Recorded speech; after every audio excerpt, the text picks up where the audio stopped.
유주얼 서스펙트, 식센스, 메멘토, 헬로우 고스트, 이 영화들의 공통점, 반전 결말로 유명한 영화들인데요. 반전의 재미를 찾기 위해 꼭 영화관에 갈 필요는 없는 것 같습니다. 세계 곳곳에서 반전, 이변이 지금 속출하고 있는데요. 오늘은 반전의 사건들 전해주신 문희정 국제정치평론가 나오셨어요. 안녕하세요. 네, 안녕하십니까. 예, 지난주에 우리가 이제 프랑스 총선 1차 투표 얘기를 했어요. 네. 그래서 극우가 지금 선전하고 있다라고 얘기하면서 굉장히 큰 우려의 말씀을, 제가 문희정 평론가님하고 이거 얘기하는 거 얘기를 좀 하다가 느껴지는 거는 진짜 극우를 싫어하는구나.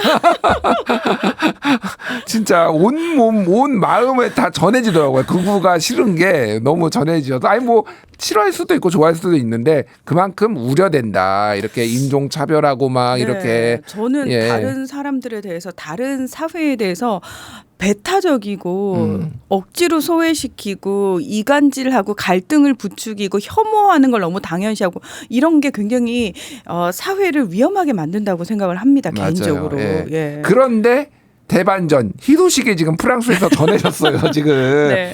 1차 투표에서는 극우 정당이 알렌, 이제 국민연합이라고 하죠. 이게 네. 1위를 했는데 결국은 최종 의석수를 보니까 3위로 마감을 했는데, 네. 일단 프랑스 총선이 어떤 식으로 이루어지는지, 이게 무슨 대선거구제인지 소선거구제인지 뭐 어떻게 되는지 모르는 분이 있으니까 그 내용과 함께 좀 같이 설명을 해주시죠. 일단 하원 577석이고요. 전부 다 예. 지역구입니다. 그리고 그 1차 투표에서 과반을 얻은 사람만 당선 확정이고요.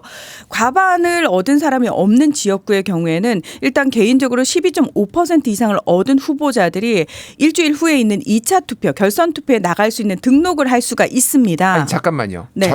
그러니까 1위와 2위만 가는 게 아니라 아니에요. 네. 12.5만 넘으면 다 간다고요? 그렇죠. 12.5%가 넘으면은 이제 본인이 결정할 수 있어요. 제가 결선 투표에 나가겠습니다. 아니, 안 나갑니다. 이런 식으로 다시 등록을 할 수가 있거든요. 예. 자, 1차 투표에서 과반을 얻은 당선자가 76명이었어요. 예. 그러면은 501곳이 남았잖아요. 지역구. 자, 이 곳에서 어떤 일들이 벌어졌냐면은 등록을 앞두고, 예를 들면은 극우 정당이 1위를 한 곳도 있을 거고, 예. 또는 뭐 신민중전선, 좌파 연합이 1위를 한 곳도 있을 것이고, 또 범여권이 1위를 한 곳도 있을 것이잖아요. 근데 중요한 거는 극우 정당이 다 껴있는 12.5% 이상을 얻은 결선 투표에 나오는 그 지역구를 중심으로 그 신민중전선하고 범여권에서 단일화를 어마무시하게 막 합니다. 아, 그러니까 소위 말하는 좌파와 중도가 단일화를 한 거예요? 그렇죠. 왜냐하면 오. 극우는 막아야 되니까. 예. 자, 마크롱 대통령 입장에서는 사실 신민중전선, 좌파연합하고도 본인의 정책이 전혀 맞지 않지만 그렇다고 내버려 두게 되면은 극우가 당선되는 건 너무 불을 보듯 뻔한 상황이니까 그걸 막기 위해서 예. 400곳이 넘는 곳에서 일단 단일화가 이뤄졌습니다. 와우. 엄청나죠. 엄청나네요. 예. 자, 이제 그러면 단일화를 했던 곳에서 문제는 뭐냐? 유권자의 몫이에요. 자, 유권자가 내가 좌파연합을 나는 뽑았는데 그 사람이 범여권, 그러니까 중도층에 포기를 하고 나갔을 때 내가 과연 단일화한 쪽에 표를 던질 것인가 말 것인가, 이건 유권자들의 몫이잖아요. 뭐 기권을 할 수도 있고 단일화한 쪽에 표를 던질 수도 있고, 또는 모르겠다 하고 극우한테 던질 수도 있고. 그렇죠. 예, 예. 그런데 항상 이런 상황이 벌어질 때 결선 투표를 앞두고 프랑스에서는 늘 공화국 전선이라는 모습이 나타나요. 다시 말해서 반극우 연대가 형성이 됩니다. 유권자들 사이에서도. 예. 아무리 그래도 극우가 당선이, 내가 뭐 기권을 하거나 투표를 포기하거나 또는 이제 조금 화가 난다고 해서 다른 선택을 함으로 인해 가지고 의도치 않게 극우가 당선이 되는 상황이 벌어질 수도 있기 때문에 프랑스 공화국을 지키기 위해서라도 유권자인 내가 나의 정치 이데올로기와는 상관없이 그래도 프랑스를 위한 선택을 해야지라는 걸 그 공화국 전선이라고 표현을 하거든요. 예. 사실은 지난 2번의 대통령 선거 결선 투표에서 마크롱 대통령이 국민연합의 마린 르펜 후보를 그런 식으로 이겼어요. 그러니까 마크롱 대통령이 사실 조기 총선을 선언을 하면서 믿었던 구석이 저는 이 부분이라고 생각을 공화국 해요. 전선. 네. 그러니까 프랑스 시민들 입장에서 화가 나는 거죠. 또 공화국 전선이 형성될 걸 뻔히 알고 그걸 믿고 지금 마크롱이 정치적 도박을 하는구나. 굉장히 화가 났습니다. 그럼에도 예. 불구하고 극우 정당의 표를 던질 수 없었던 일단 뭐 1차에서 난 좌파연합을 뽑았어 하는 분들의 76%가 결국은 단합을 했어도 이제 후보 단일화하는 쪽에 던졌어요. 예, 던지고요. 그래서 결론적으로 의석수 배분이 좀 어떻게 최종적으로 나온 거예요? 일단 577석 중에서 처음에 신민중 전선이 1당을 했죠. 예. 182석을 차지했어요. 182석. 예. 네. 그리고 법여권. 그러니까 좌파가 182석. 중도 법여권이 168석. 168석. 그리고 국민연합이 143석. 143석. 네. 천하 3분지계인데요, 이거는? 맞습니다. 그래서 의회가 3극 체제가 됐다라고 표현을 해요. 어느 누구도 지금 과반을 점유하지 못했습니다. 자, 상황이 이렇게 되다 보니까 지금 문제가 되는 게 뭐냐면은 사실 어느 정당 하나가 1당을 차지하면서 과반까지 점유를 했다면은 그냥 그쪽하고만 마크롱이 어떤 식으로든 연대를 하려고 노력을 하면 되는 건데 문제는 그렇게 될 수가 없다는 거예요. 의례적으로 관례상 다수당의 대표가 총리가 됐거든요. 그렇게 돼야죠. 그럼 이제 좌파 쪽에서 나와야 되는 거잖아요. 근데 문제는 이 신민중 전선이라고 하는 좌파 연합도 4개의 정당이 모여 있어요. 물론 가장 많은 의석수 74석을 얻은 굴복하지 않는 프랑스라는 가장 극좌. 예, 가장 좌파다라고 하는 쪽이 있고요. 공산당도 있습니다. 사회당도 있습니다. 녹색당도 있습니다. 사실은 이들 사이에 뭐 그렇게 연대가 강하겠습니까? 없어요. 그냥 극우를 저지하기 위해서 가장 빨리 형성된 연대거든요. 그런데 이제 문제는 뭐냐? 아니 우리가 74석을 얻었으니까 굴복하지 않은 프랑스 그쪽에서는 장리크 멜랑숑이라는 대표가 우리는 국정 운영을 할 준비가 돼 있어. 나를 총리로 뽑아줘. 라고 얘기를 하는데 이 신민중 전선 내부에서도 멜랑숑은 너무 극단적인 인물이라 제가 총리가 되면은 이거 쉽지 않겠는데? 라는 목소리가 나온다는 거예요. 그러면서 공약돼 보니까 뭐 대마초 합법화 뭐 이런 것도 있고 막 굉장히 약간 다양한 공약들이 있더라고요. 맞습니다. 굉장히 극입니다. 정말 그러니까 극단적입니다. 뭐라고 해 극좌라고 하기도 그렇고 극단적 자유주의 성향도 약간 있는 것 같고. 그 한마디로 말해서 그냥 그렇게 굉장히 분열적 인물이라고 표현을 하더라고요. 프랑스 언론에서는 상당히 분열적 인물이어서 이분이랑 의견을 같이 하기가 사실은 좀 쉽지 않다. 어떤 부분에서 진짜 지금 말씀하신 것처럼 좀 이해가 안 되는데라고 생각되는 부분들이 꽤 많은 사람이거든요. 그래서 마크롱 대통령은 계속 그 얘기를 했어요. 극우도 안 되지만 내가 극좌한테도 국정 운영을 맡길 수 없다라고 계속 얘기를 했어요. 그러다 보니까 지금 어떤 일들이 벌어지고 있냐. 그럼 과연 총리를 누구 시킬 거냐. 그러니까 마크롱 입장에서 혹시라도 그 좌파 연합 내부에서 녹색당이라든지 사회당 쪽하고는 손을 좀 잡을 수 있지 않을까. 그러니까 그들을 살짝 구슬르고 그다음에 공화당 쪽도 살짝 구슬러 가지고 연립을 좀 구성하지 않을까라는 얘기까지 나오고 있는 상황인데요. 중요한 거는 그 모든 지금 마크롱이 손을 잡을 수 있는 정당들의 요구 조건이 뭐냐면 그럼 나를 총리시켜줘. 나를 총리로.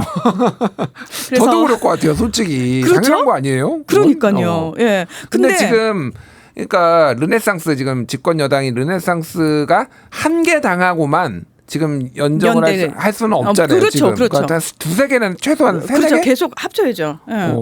이거 그러면 이게 쉽지가 않아요. 어떻게 총리를 하죠? 돌아가면서 임기를 몇 개월씩 총리를 하면 안 될까요? 그러면? 그러니까 그게 이제 문제인 거예요. 그렇게 되기까지 지금 전국 혼란이 계속될 거다라고 얘기를 하고 있는데 이게 왜 그러냐면 총리 임명권은 대통령한테 있긴 있습니다. 하지만 의회가 내각 불신임 권한을 가지고 있어요. 그러니까 대통령이 총리를 아무리 임명을 해도 의회에서 불신임 해버리면 끝난다는 겁니다.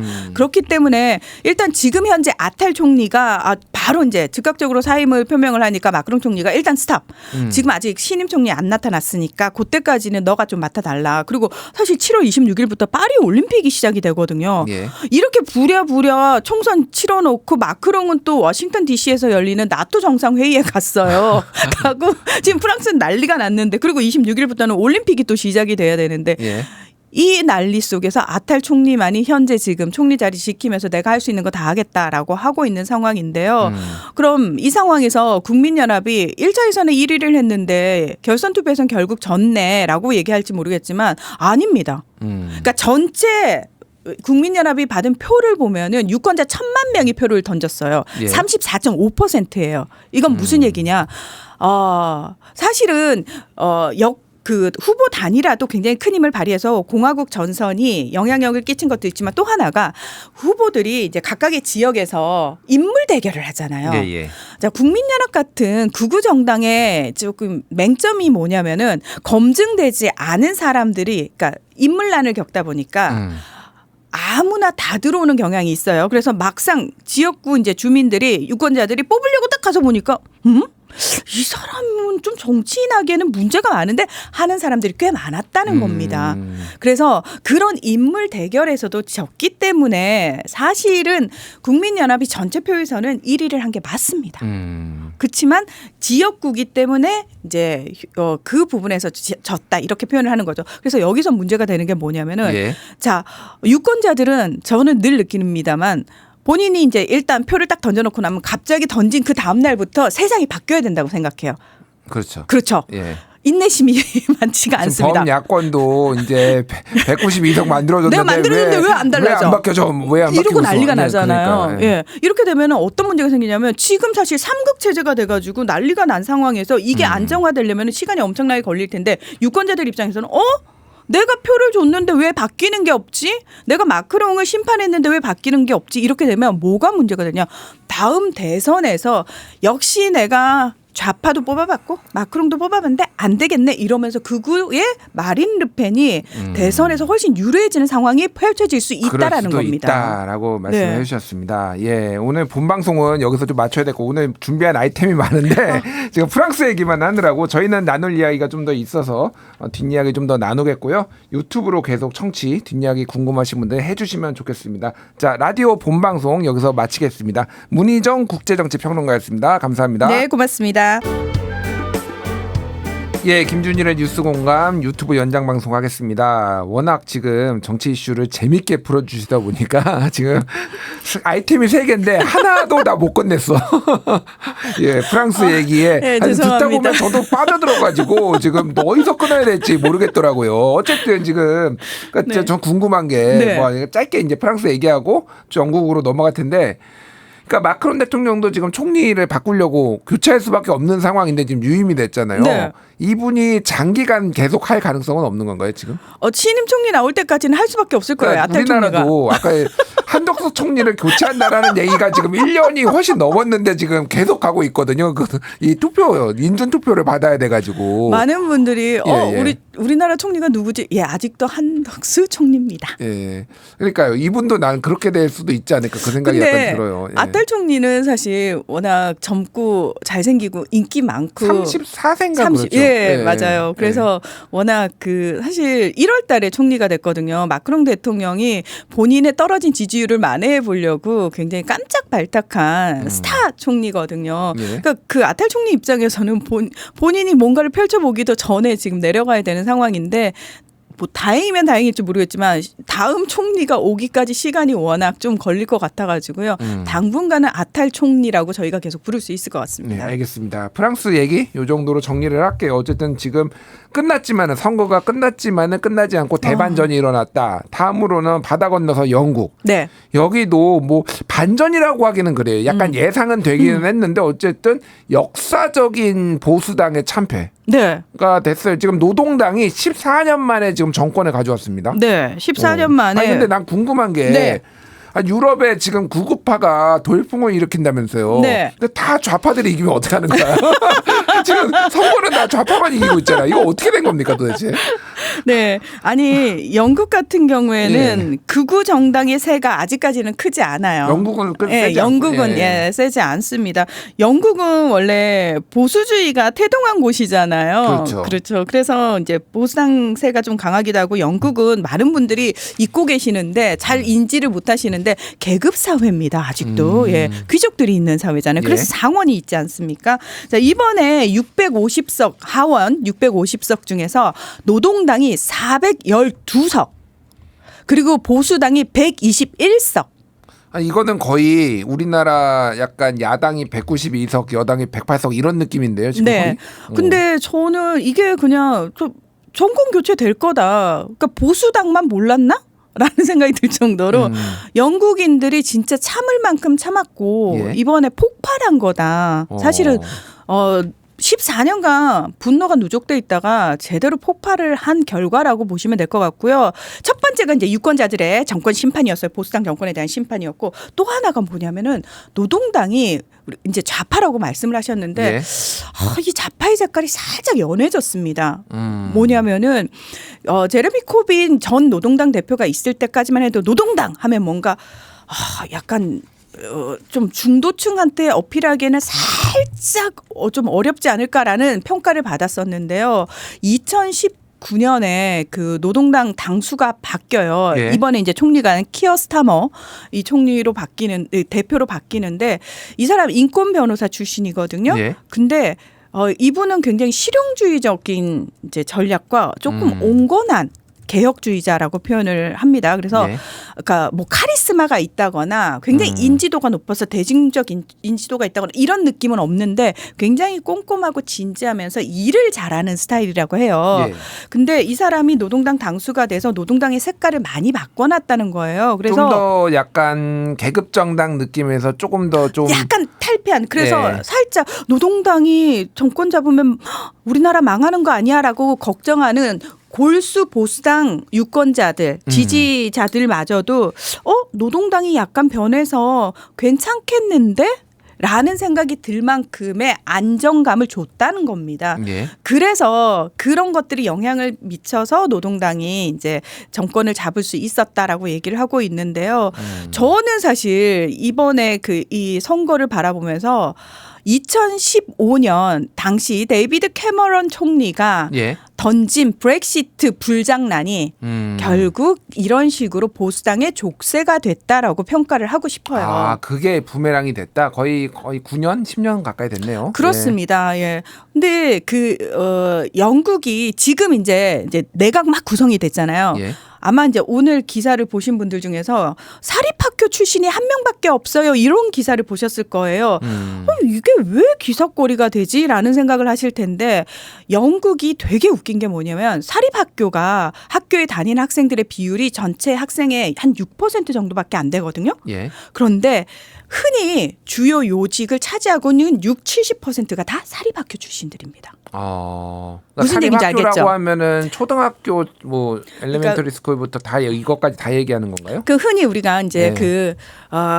고위공직자들의 산실, 영국 총리들을 많이 배출한 학교라고 그러죠. 이튼 스쿨부터 시작해가지고, 예, 그러니까 이튼 스쿨. 예. 공립학교가 아니고 굉장히 비싼 학비를 이제 지불을 하고 보내는 그런 학교들 있죠. 그 학교 출신이 사립학교인데 그 사립학교가 비율적으로는 높지 않은데 이상하게 그 학교 나온 사람들이 영국의 주요 요직들을 다 차지하고 있더라는 계급 거예요. 사회라서 그런 거군요, 그러니까 그게 워낙 너무 심했다는 거예요. 그래서 심지어 가디언에서는 몇 년 전에는 어떤 기사까지 썼냐면 보리스 존슨이 총리가 될 때 그 얘기도 했어요. 가디언에서.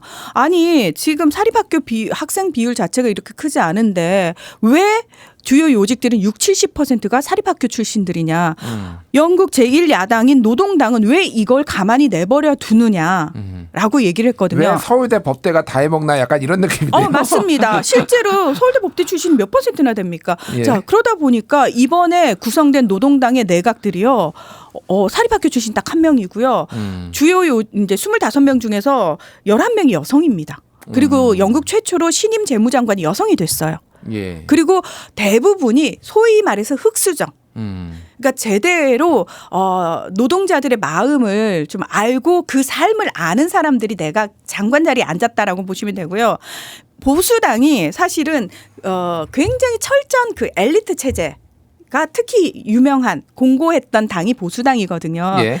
자, 노동자의 삶을 전혀 모르는 장관들이 그 엘리트 정치인들이 앉아가지고 슬쩍 우리 지지율 너무 떨어지는데 이번 총선에 어떻게 뭔가 지지세를 결집시킬 만한 게 없을까? 그때 찾은 게 브렉시트예요. 캐머런 총리는 당시 본인조차도 브렉시트 반대파예요. 그럼에도 예. 불구하고 총선을 위해서 탁 지지자들을 자극합니다. 여러분, 우리가 영국이 유럽연합에 내는 분담금 그거 안 내고 여러분의 복지로 돌려드리겠다. 지금 이민자 관련해 가지고 우리가 스스로 결정을 못하는 거 아니냐. 유럽연합이 좌지우지하는 거 여러분 참으실 수 있냐부터 시작해 가지고 온갖 감언이설로 여러분이 저희 보수당을 지지해 주시면 저희가 브렉시트에 대해서 국민 투표에 붙이겠습니다. 라고 던진 거예요. 근데 실제로 많은 사람들이 그 말에 혹했고 과반을 차지하게 됩니다. 그렇죠. 예. 네. 그러면서 정말 국민 투표에 붙여야 되는 상황이 딱 오니까 캐머런이 아차 싶은 거예요. 그 본인이 거기에 대한 책임을 지고 본인은 사퇴를 해버렸거든요. 그 뒤로 자 브렉시트 때부터 시작해가지고 브렉시트 2020년 1월 31일자로 되는데 그때부터 영국이 어느 정도 경제가 힘들어지냐면은 심지어 영국인 성인의 4분의 1이 나 하루에 한 끼 정도는 못 먹어요. 네? 라는 얘기까지 할 정도였어요. 당시에. 정말요? 정말이요. 그러니까 이게 이해가 안 되시죠? 왜냐하면은 자 그 브렉시트라는 게 단순히 나 우리 유럽연합에서 탈퇴할 거의 수준이 아니었다는 거예요. 사람과 물자가 자유롭게 이동을 했잖아요. 예. 자 그런데 브렉시트 한 순간부터 뭐가 생기죠? 하드.